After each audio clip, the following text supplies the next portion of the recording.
man, that generates billions and billions of dollars, man. But every time, Jason, every time I look at the disparity index, every time I look at Eves, every time I look at the facts of how we live economically and socially, we have to find a way so that more of that money impacts the citizens here in a more positive way. You know, it's not good enough to keep saying we had the most successful Lessons Fest, we had the biggest Bayou Classic, we had the biggest Mardi Gras, we $3 billion. It's not good enough anymore. We had the most successful convention season.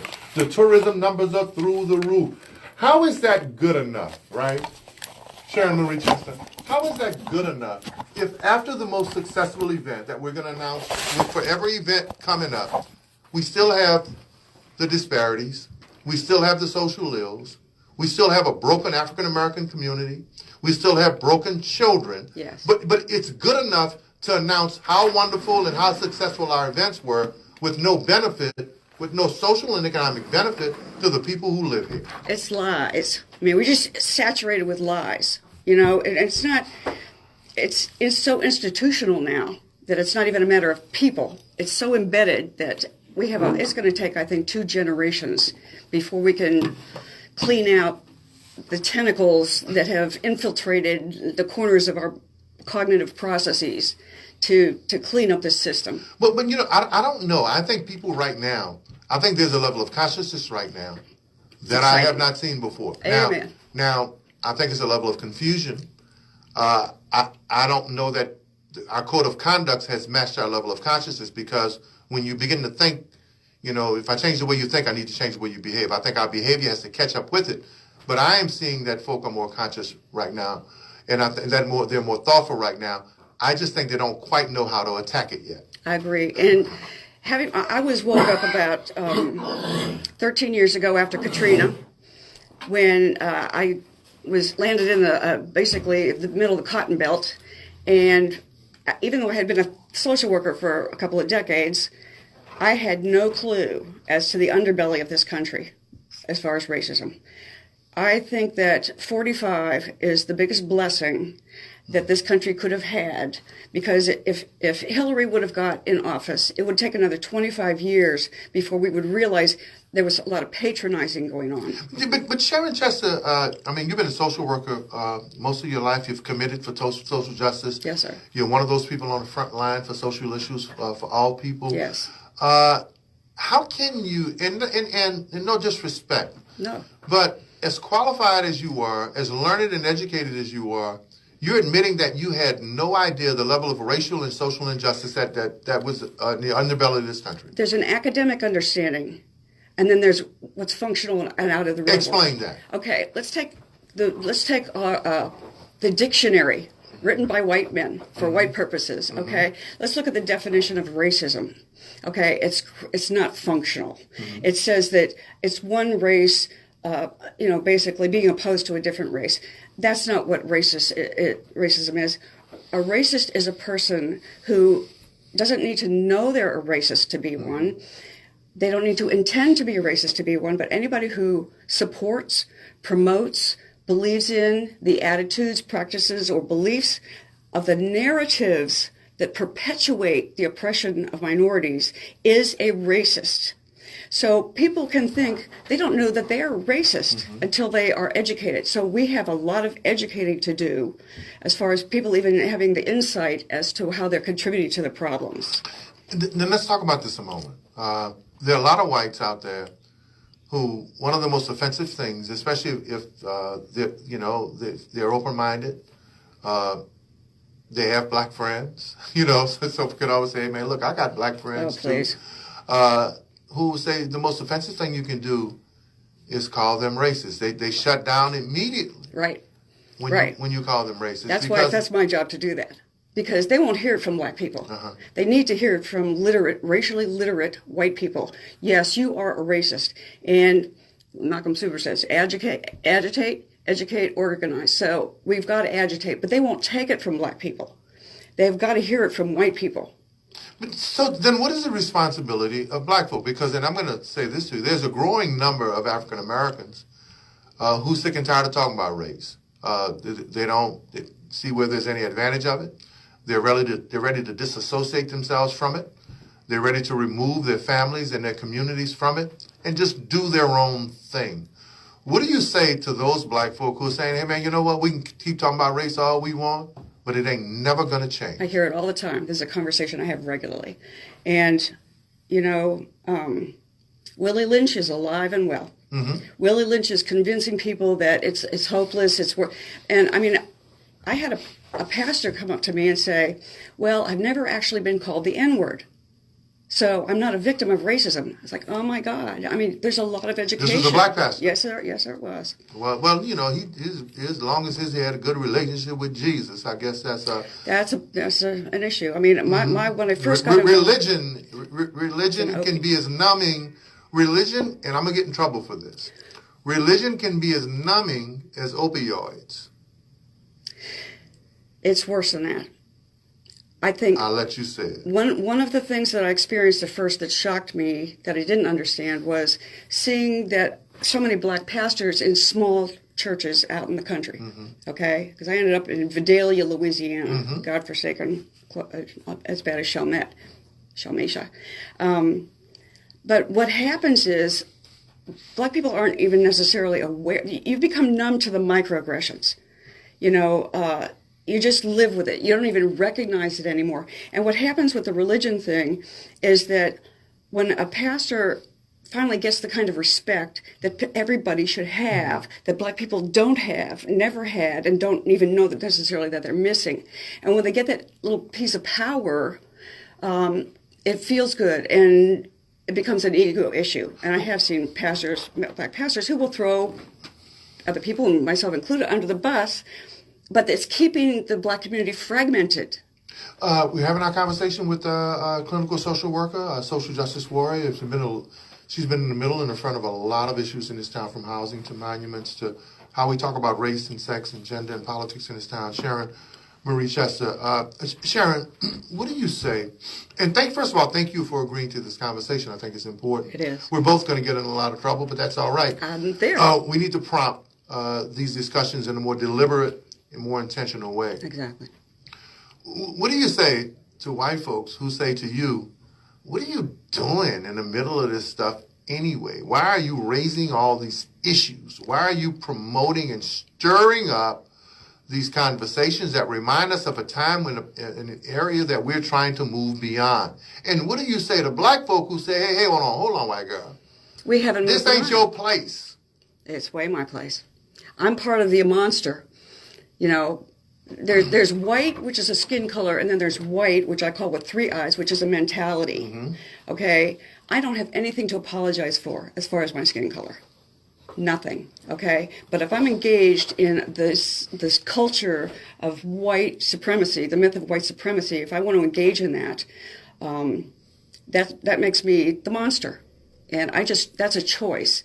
And Maya Angelou said, when you do the best you can, and then when you know better, you do better. And that's all that's expected. But we don't know better. And until we find out, you know, how much these narratives are so embedded in our own thinking, in order for things to change, it's not going to change. What's missing from the discussion, Sharon Marie Chester? And I have been a victim of saying I'm sick and tired talking about race. Lee has heard me say it, man, that we've talking about kumbaya and believing the kumbaya. It's never going to happen. I've thrown my hands up and been frustrated. I've talked about let's just close up shop and just worry about ourselves. I know we don't live in this world by ourselves. But what is missing from the discussion, that when you get to the very depths of that underbelly that you talked about, that people will tune out, that they will run away from it? How do we keep them engaged so that we can work through the hurt and the pain to get to a place of compromise and solution?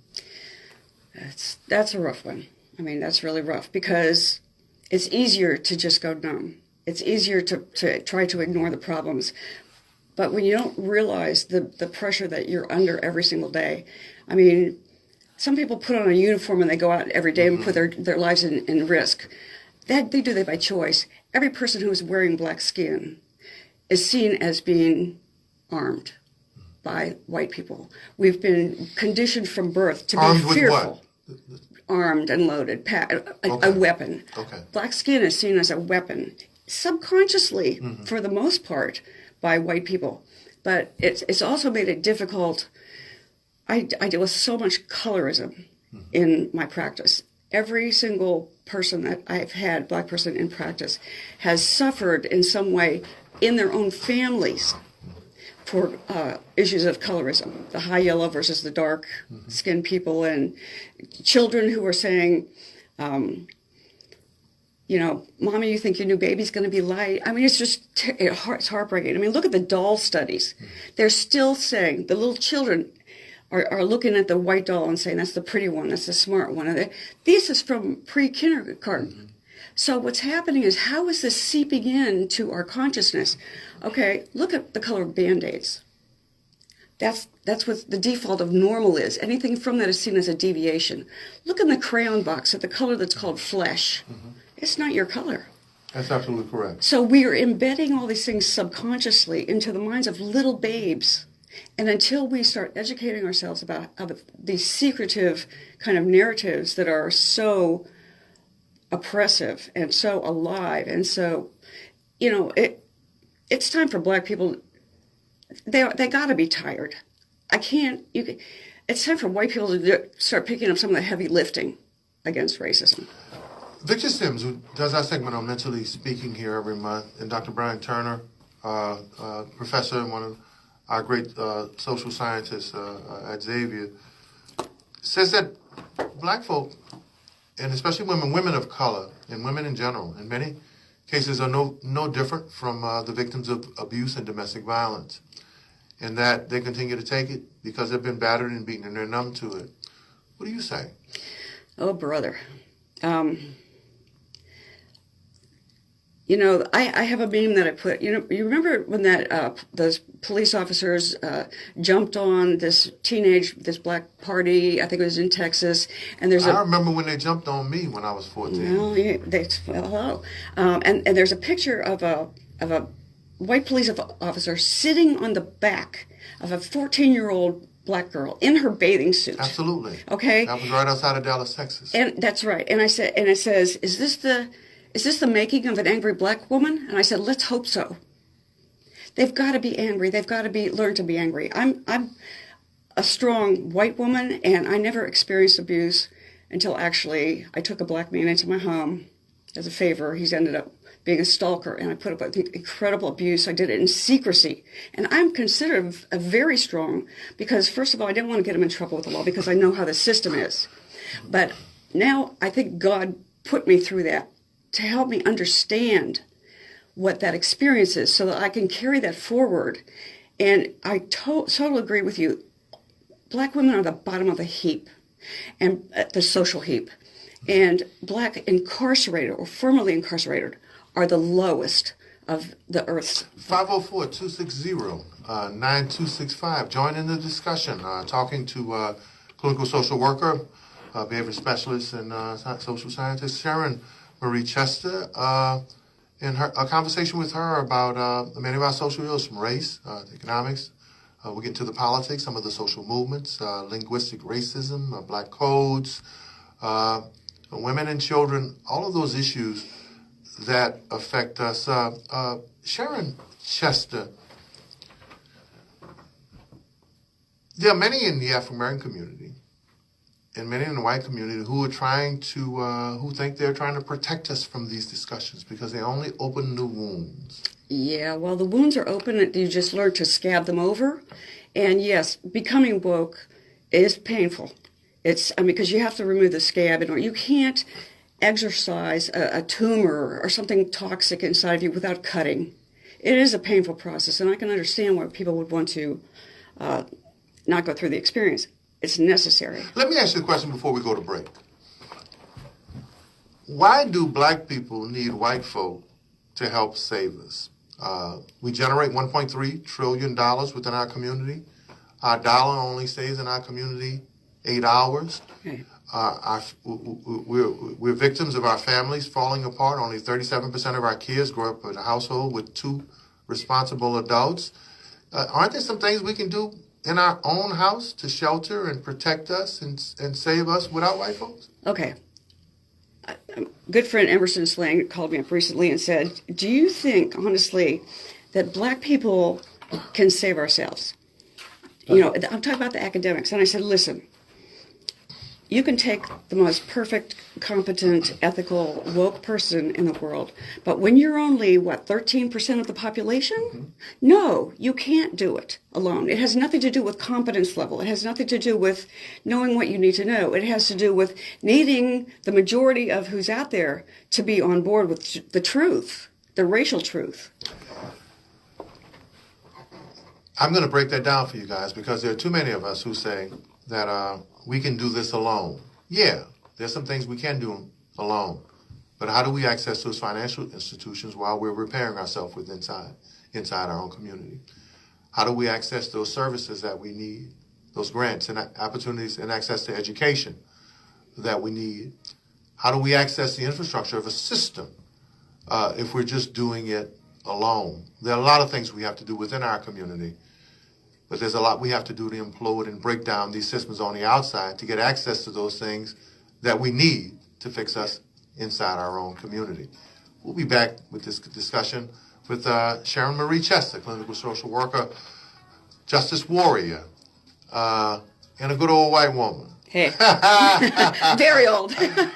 No, when I say old, I don't mean in age. I mean in confidence and competence and commitment. Thank you. We'll be back after the break. And if you're traveling along the I-10, making We're your going way to be back inbound after the to break, New Orleans guys. East, you do have some solid Yeah, traffic Stacey to the high Cox. rise Yeah, we after overdue earlier for lunch breakdown. again. Things are We're slowing going to back take a break. between And Reed when we and come back, I Franklin, need you remaining guys traffic to tight up to the peak of the bridge. tune in You've got again, all right? secondary traffic slowing near Elysian Fields now, all the way up to the Superdome. The I-10 inbound through Jefferson is heavy through the Kenner region, delay there inside of Loyola Drive. And Linda, I already sent the pictures to Salim. So he's got them. You need to bug him because I've been telling him to send you those pictures from the party the other night, from the Justice and Beyond Christmas party.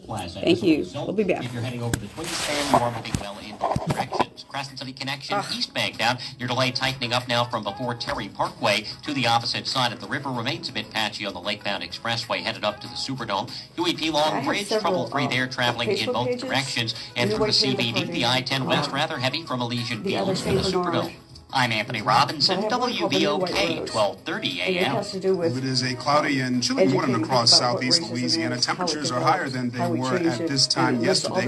This afternoon, under some mostly cloudy skies, I'm expecting your temperatures to rise into the upper 60s to the low 70s. On the day today, about a 20, maybe as high as a 30% chance of rainfall in the forecast for your Friday. Tomorrow, those rain chances go up to more like a 100% chance as a low-pressure area and associated front makes its way into southeast Louisiana. Looks like we're going to start seeing some showers in the morning hours. Some pretty strong storms will be moving through southeast Louisiana late in the week and into the afternoon. Probably going to have some scattered rainfall even into your Saturday, late afternoon and evening as well. But Sunday, I'm telling them about you, Billy Ray. even though the cloud coverage will stick around, the temperatures will be much cooler. From the WDSU Weather Center, this is WDSU meteorologist Damon Singleton. Tune into the Conscious Hour, Monday through Friday, 10 a.m. to noon, with your P-Town Prince, your 17 War Troubadour, Uptown Renaissance Man. You better get on a chuck wagon, baby. WBOK 1230 a.m., real talk for real times.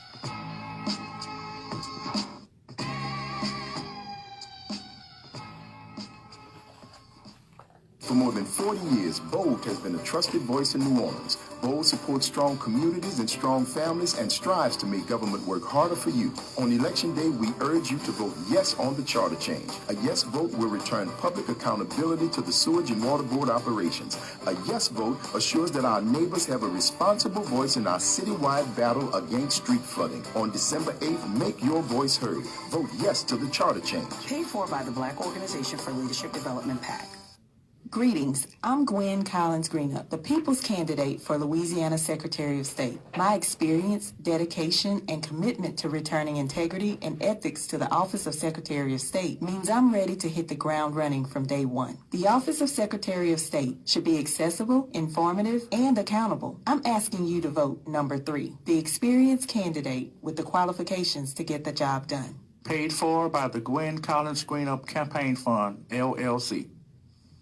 The White House Report. I got Ice Cube with me. I'm here in New York. I can't believe it. And he's got a new album. What is the album and why is it related to the president? The name of the album is Everything's Corrupt. We got a song on there called Arrest the President. What do you want to see come 2020? Everybody stay in it. Stay involved.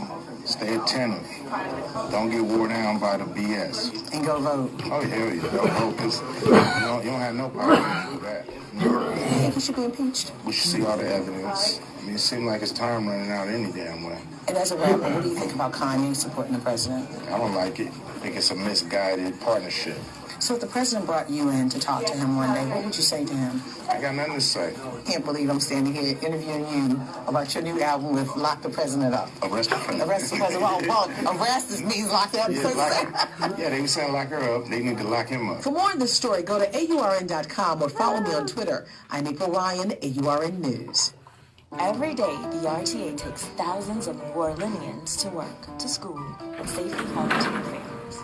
RTA has increased bus service across the city with more options early in the morning, late at night, and on weekends. More bus service in neighborhoods like New Orleans East, too. We have a new express line to the airport. I'll be talking about anything he wants to talk about. And lots more cross-town options. RTA keeps the prison industrial complex. Visit NORDA.com for details. I need 4 hours for that one. When you're injured due to someone else's negligence, you need an attorney you can trust. Nico Bella Attorney at Law has over 30 years of experience handling severe personal injury cases from back, Come home, neck, Marie. head, Come and burn home. injuries We miss to you. death. Also, property damage cases from explosions and hurricanes. Mr. Obella is an AB preeminent rated attorney by Martindale Hubbell, the highest rating an attorney can receive. As a University of New Orleans and Loyola Law School graduate, Mr. Obella takes pride in helping citizens of New Orleans. Give him a call at 504-218-7314 or visit him at 3532 Canal Street, New Orleans. Page spokesperson. WBOK, New Orleans.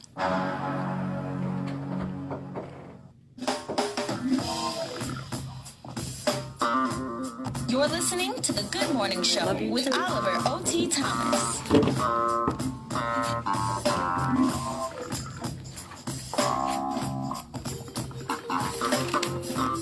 We're back. Welcome back to the Good Morning Show. Oliver O.T. Thomas, the early bird, and the entire WBOK listening audience, and all of my friends on Facebook Live. O.T. Oliver Thomas on Facebook.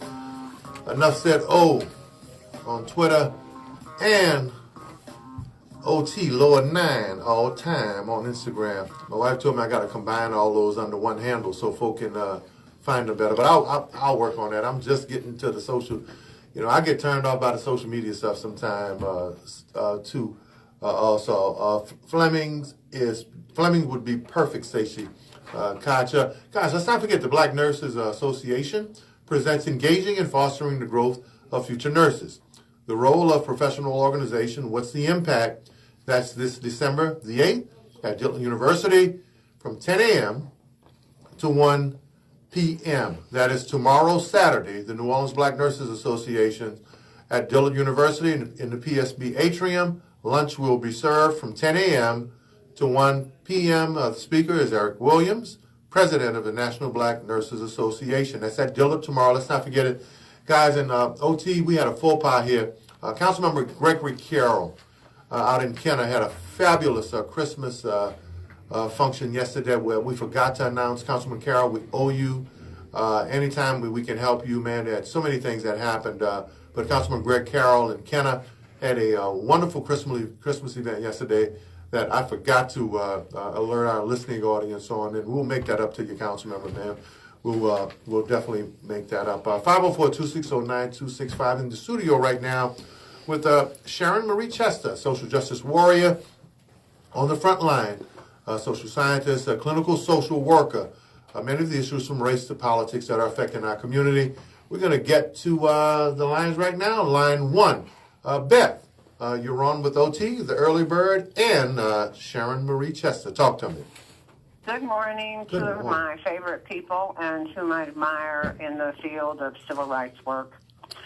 I wanted to respond to Sharon about, yes, I do believe that we win when we're all aligned. Okay. There's no question about that. That's not how change is made, though. And it's because it's not about just numbers. if you look at Paris right now, you can have a very clear field to understand what's happening. There's not a majority of French people who are out in the streets today, but they are causing change, and they plan to cause some more change. Mm-hmm. So when you create change, sometimes it's like the great civil rights movement. Mm-hmm. My God, there were hardly any white people percentage-wise compared to the black people involved. No matter what, were presented. And look who made the change. It was grassroots people. Mm-hmm. But isn't that, Beth, isn't that where change really comes from? Folk are sitting around waiting for some political savior. They're waiting for the second coming. They're waiting for some new wave of formula to deal with social justice. And that's just not how it happens through history? I think people are not waiting. I think they are angry and ready to move. Mm-hmm. Finally. And that we do need to engage them where they are. And that's, less us talking to each other and more us talking to them. And Beth, let me ask you a question. And I'll ask you the same question I asked Sharon Marie Chester. In this discussion about race, and this discussion about how do we move forward, what's one of the more critical pieces of the conversation that you think is missing and has been missing? I think people are afraid to discuss conflict. Mm-hmm. Whether I'm addressing it personally with, distant family members or, mm-hmm. Whether or not we're creating change through conflict, I believe that, people have to understand mm-hmm. that it's not the easy, as somebody just said on the show, kumbaya moment. Right. That, in fact, it has to be pushed out there in a way that people understand that there is a direct. And then let me ask you this question. What role do white folks play in having heal and help blacks move forward? I mean, it's scary because what Sharon was talking about how educating people is important. It's just that even then you can go back and look at the great civil rights movement and go, education back then came at a price of people's comfortableness. Mm-hmm. Okay. So, okay. What are you really talking about in terms of education? Right. It's very difficult. I mean, Sharon is also correct that I don't know if it's us who are the ones who sit down with white people and say, this is how you move. Sometimes it's people who are a little bit more moderate in terms of how they are perceived and deal. Okay. It's just that other than that, you have to have the conflict because people are comfortable with white supremacy. Well, I think Bishop bringing us all down. Bishop Watson reminds us all the time, without conflict, there'll be no discussion or conversation about what we're conflicted about. Beth, thank you so much, and thank you for being a contributor and listening to the Good Morning Show. We appreciate you. Thank you. Y'all keep on. Appreciate it. Happy holidays. Line 2, Brother Seiko. God bless, man. You're on with OT and Miss Sharon and the Early Bird. Yeah, what's that? I was apologize. Was they getting up, man? No medication. I'm taking some guy knocked me out again. Hey, man, you're not I wake up, but I woke up and started with our conversation, bro. Yeah. I mean, who is this woman? She's very powerful. So you got you and just two of y'all up there, right? Yeah, it's Miss Sharon Marie Chester. She's a clinical licensed social worker. She's been on the front line for a lot of the issues from the monuments to social justice. She had a good grasp of what the problem is in America, and I think about. When I was listening to her for the last 5-10 minutes, mm-hmm. and I think about Emil Baraka, mm-hmm. Jimmy Baldwin, right? Yes. Two great poets, writers, right? No doubt. And all the different writers, and I think, I know a little something about social political history about people in this country, right? Yes. Black people, African Americans, right? Just a little bit. and just a little bit, and I look at all our contributions, right?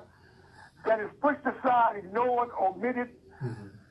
Happen on, discarded by the larger white society. I was very disappointed in the sense that Trump could be elected, bro. Yes. It shows the kind of, that what she's talking about, the kind of stubborn, racist elements in this American society is difficult to push aside. Mm-hmm. And, hey, man, like I said before, this country wasn't built on righteousness. It's not going to end on righteousness.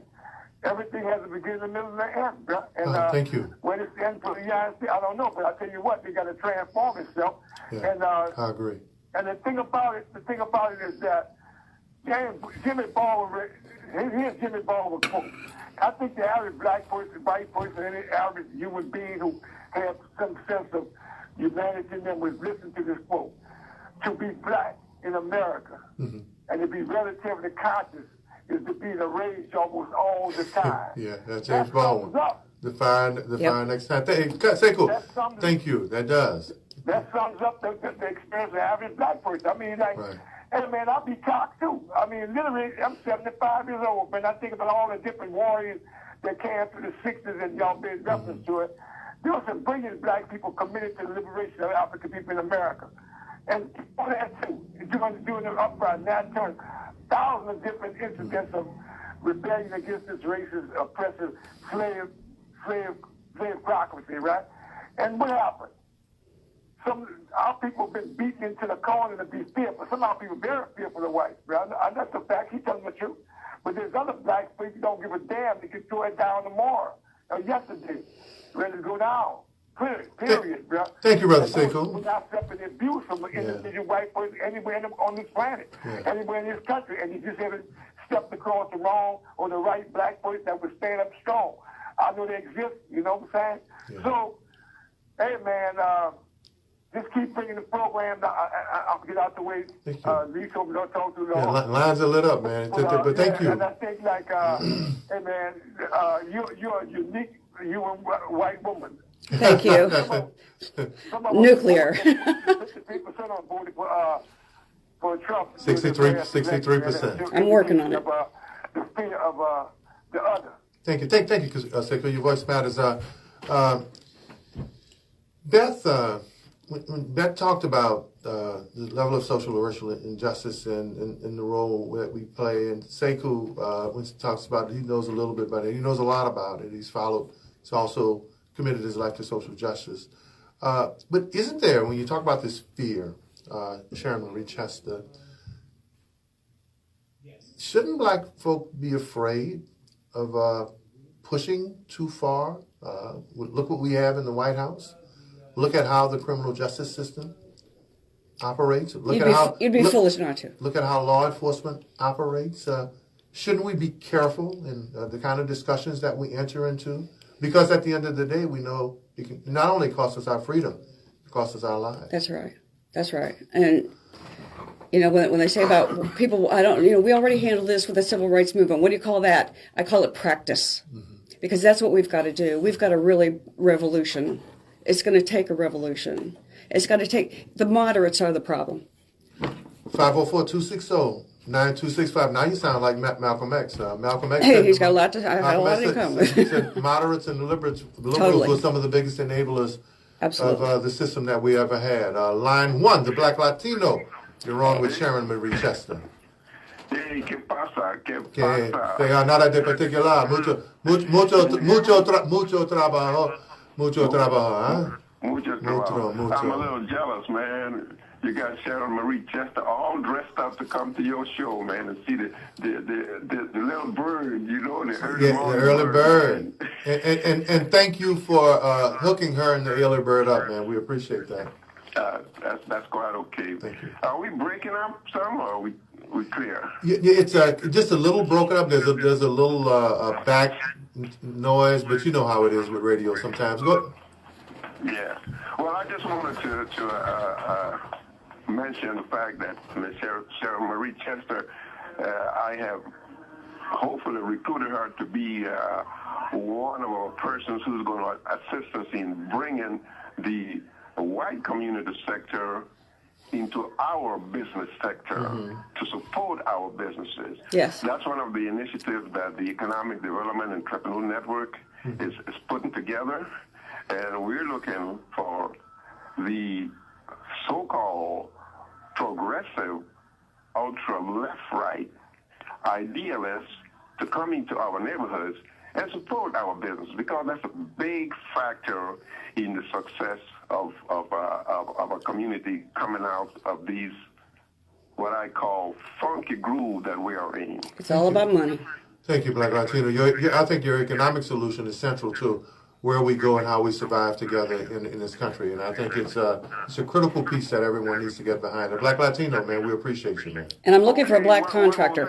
That's only part one what I wanted to say. Okay, yeah, because the lines are lit up. The lines are lit up. Right. Go ahead.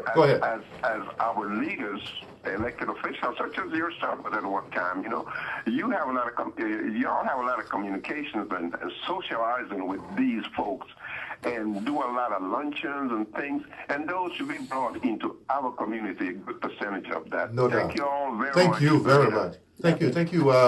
Let's talk about the economic piece of it, right? Because we can kumbaya all we want. We could break down the walls of racism, but the economic disparities. We've been talking about the economic disparity index that Jacques Morial shared with me a couple of days ago. We've talked about the Brookings Institute report, Census and Pew, that highlight even post-Katrina, the lives of black folk here. Yes. Brookings said that the quality of life was getting tougher the last 7 years. The economic disparity gap in earnings in the city where billions of dollars are going through, where we have a successful tourism industry, the disparities are even greater. It's all about money. It's all about the dollar. It's all about the worship of the dollar. I mean, the whole police system was set up to protect money. It was set up to protect property. It was not set up to protect people. The prison and industrial complex is a profit machine. Until we start putting money where our values are, we need to clean up our values perhaps first. Sharon Marie Chester, are you a millionaire?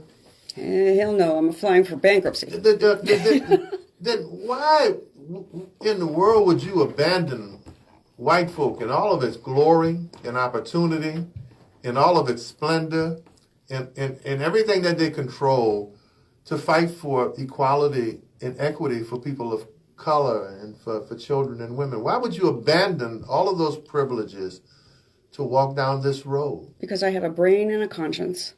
And white women wear bloodied skirts. If you look up the B. Richards, I Am a Woman video, and it says white women are in such a position of power. We got the you-know-what. And so I'm not allowed to say it on here, but we have a lot of control over white men, and so do you? Yes. I can't go into a lot of detail. You already know the details. So let's go to the lines right now. Line 2, cuz you're on with Sharon Marie Chester. Yes, Sharon, I'd like to ask you a question. 2018 going into 2019, how feelings about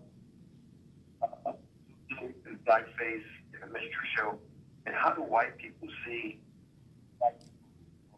He's real breaking up. Look, turn off your radio. Repeat your question one more time because every other word broke up. I would like, first of all, I'd like to say I use my company to take down the Confederate monuments. I'm there with you. In can you hear that? Yes. You hear that? Yeah, we hear you perfectly now. Okay. But in 2018, going into 2019, how does white people see black people who promote self-hate? And what I mean is Lulu and the minstrel show.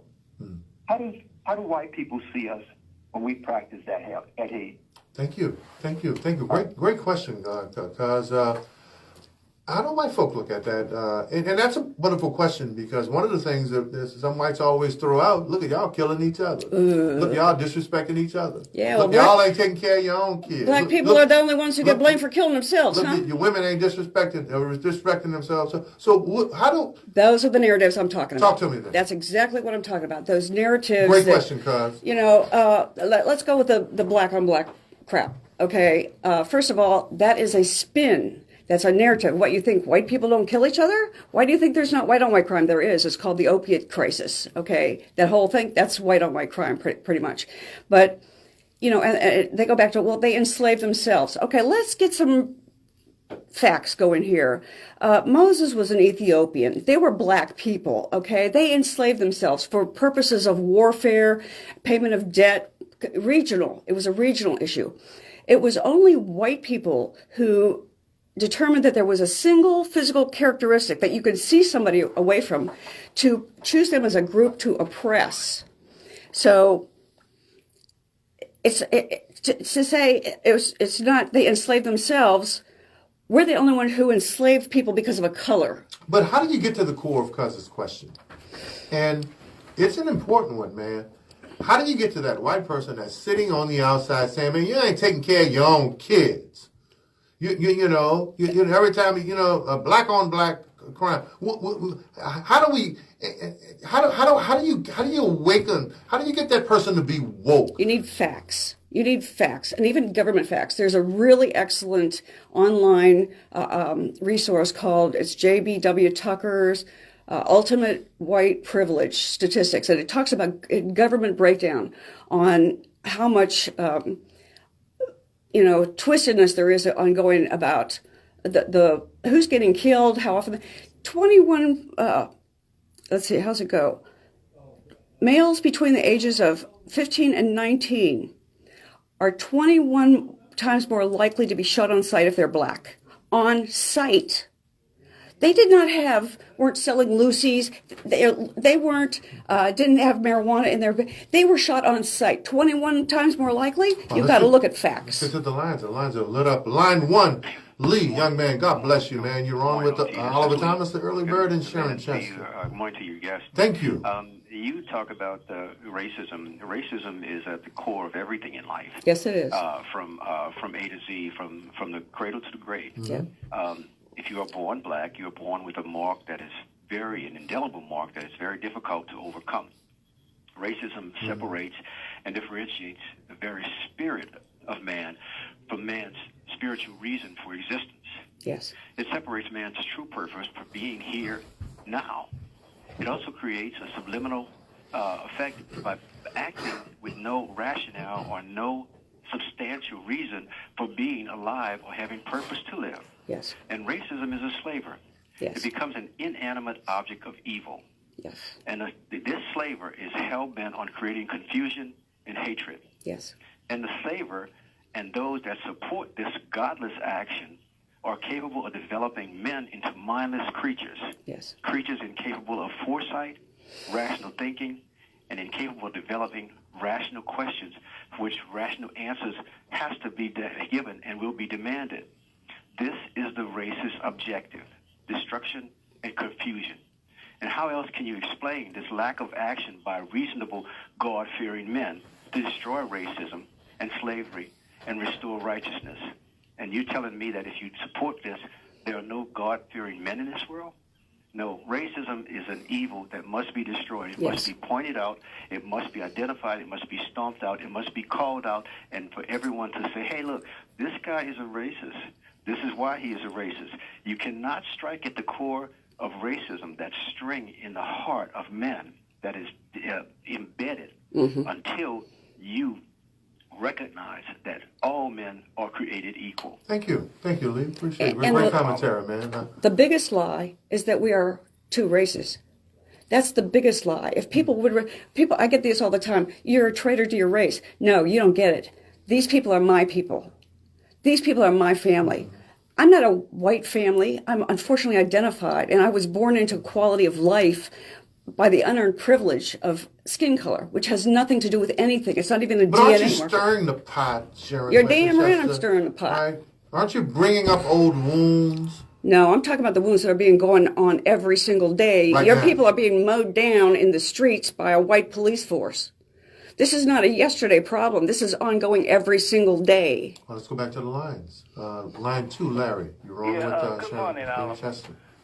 Hello? Yes. Good morning, Larry. God bless. A lot of times you speak of growing up in a little ninth ward, and I'm on the other side of Upper Ninth Ward. You and I have something in common about we grew up in a community, and it's like almost romanticizing, but it was a great time. Although it was doing segregation and Jim Crow, as a kid I wrote on that. It was his challenges, but I loved it. That's right. So what I'm getting at, I'm trying to see what those are good times, maybe for children. We don't know too much about the adults because they ran peripheral on us or around us. So we really didn't come in contact with it as much, but it saved us. But I'm going to get to this point. Being white privilege is hard to give up. You can't. You can't. Relinquishing power. It's not possible to give it. And it just ain't gonna happen like that. Right. So she mentioned a word about revolution. Revolution around the world always begin with not a whole lot of people, few. Right. Castro, Che Rivera, all of them. They had a lot of people. So somebody called before that and was trying to say that it don't really come with a lot of people. And our revolution meaning is a change. 12%. Back to Oliver, elaborate about having a community and how it was as good as you and I thought it was. But I think there was the beauty of what you said is how we were insulated, and I think that's also part of what's missing. So when you have Neely Fuller Jr., when you have the late Amos Wilson, some of our great minds, and Malcolm who talk about what we need to do within, even Farrakhan, what we need to do within our community is that in many cases the systems and the families and the businesses are so broken within our community. Right. We don't have the ability to insulate or protect our kids so that they can mature and grow while these other things are boiling and broiling on the outside. And so, Larry, my concern is why I asked, and thank you for listening because you paid attention. I asked some of the questions and I put it out there in a way is that even if there was this utopia about race where everything fell in line tomorrow, where was the work that had to be done within our own community in terms of how we prepare ourselves to take advantage of this opportunity? So when August Wilson, the great playwright, talks about two trains, when he talks about two trains running, he talks about the dualities of life, the things that have to be happening simultaneously, maybe on different tracks, but headed to the same direction. So, Larry, you're right. Larry, that is a conscious thought that you have about. So what about getting back to some of those things that protected us in our innocence, right? That sheltered us in our innocence while we had these realities that were going on. Brilliant. So you and I wasn't romanticizing as much. We had great childhood. That was reality. That was reality. Look, hey man, look. I can't tell you how good it was until I left New Orleans and went to California. Right. I experienced Jim Crow segregation. So man, I had role models. I had people that I looked up to that keep me on the right track. Man, I had a good time. And look, we have the scars of our neighborhood, absolutely, because they were poor. We didn't realize how poor and disadvantaged they were until we were older. Yeah. But Larry has a good point.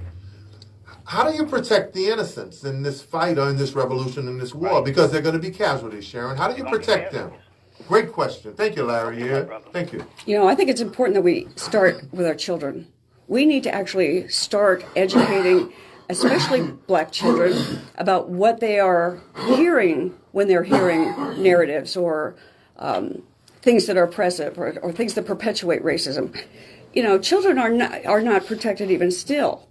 So we need to start educating people about what racism is in order to fight it. Well, let me ask this question. Should there be a level of education and consciousness that where we engage the children? Because at the end of the day, I think you're right. Once they reach a certain point, they're not protected anyway. No. And I think it's going to take 2 generations. If it keeps on going and accelerating and hopefully snowballing at the pace that this is moving, like Beth said, in France, you're seeing this is what we need to do here. It's going to take 2 generations before we clean out what people, you know. Sharon Weston, Dr. Flint Mitchell wrote The Other Black History, an award-winning play that we sold out last year. We're doing it again in February. We're actually traveling with it this year. And in one of the scenes in The Other Black History, and I play a teacher over a detention class who's always trying to teach kids about the other history, the factual black history. And in one conversation, a white kid stands up and he says, "We didn't learn that. Right. Columbus discovered America. Where do y'all get that from?" Lies. Should there be an effort to educate white kids about the realities of the lives and the struggles and the contributions of black people? You better believe it. You better believe it. I mean, when they say you don't like it, go back to where you came from, that's what I say to white people. You know, who do you think you are? You came here and colonized. You came here and brutally, committed a genocide on a people that belonged here. So until we know this history, the true racial history and the true racial facts, these things are going to be perpetuated. And then even if you educate people, we still have the institutions, the laws, the policies, the gerrymandering. We got that. Sharon Weston, Sharon Marie Chester, licensed clinical social worker, social justice warrior, conversation with her about many of the social ills. At the core of it is race. But let's talk about something, an NPR report that was done several years ago, that only this show, the Good Morning Show, I was the only person who got that to talk about it. And it said that it was a study that was done several years ago that said white liberals and moderates who fancy themselves as getting along with black folk and people of color still don't support those communities economically. I agree. We got to put our money there. I'm looking for a black contractor. How important, you give out a number, a black contractor can call you at what number? 982-7466. So even white folk who kumbaya, who, oh, that was bad what happened to you, oh, we want to lift you up, still have not found a way to spend their dollars or socialize economically with people of color. What do we do about that? Well, call the Black Latino. I think he's got lots of ideas, but we have to partner. We have to get like these, the well-to-do who like to be the country day people, get them involved. There's supposed to be social consciousness there. Think about this, Sharon Carter, listening audience. With all of the years of African-American mayors and political officials in this town, still today, 60+% of the voting population is African American. We dominate politically if we vote, if we want to control elected offices. I still have never seen a majority African American in white partnership make an announcement of a true partnership at a major economic development event. Yeah.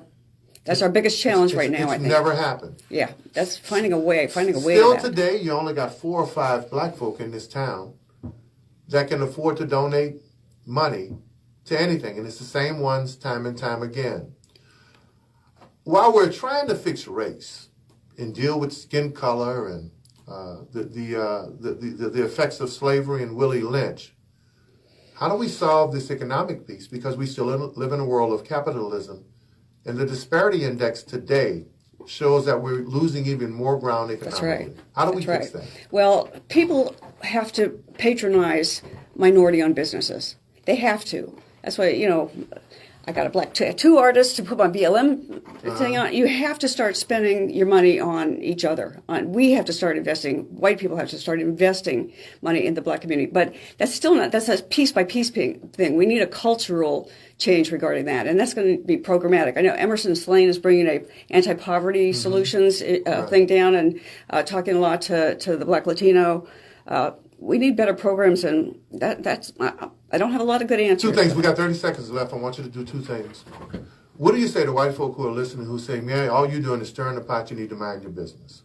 This is my business. What do you say to black folk who say, hey, look, all that kumbaya is good, but it's still surviving in America? We want to make some money. I leave you to handle your own community's issues. I don't have a response for that. That's stay in my lane, and I think that y'all are competent enough to be able to address your own on that issue. Sharon Marie Chester, you promise to come back and share with us in the future? I appreciate that. Thank you. May God bless you. We appreciate everyone who's woke, who's conscious, who's trying to fight to make it better. For folk who are listening, some may think this conversation was controversial. Some may think we've touched on some issues that you were not comfortable with. But if you were uncomfortable, then that basically says why we needed to have this conversation. We'll be back after the break. Thanks.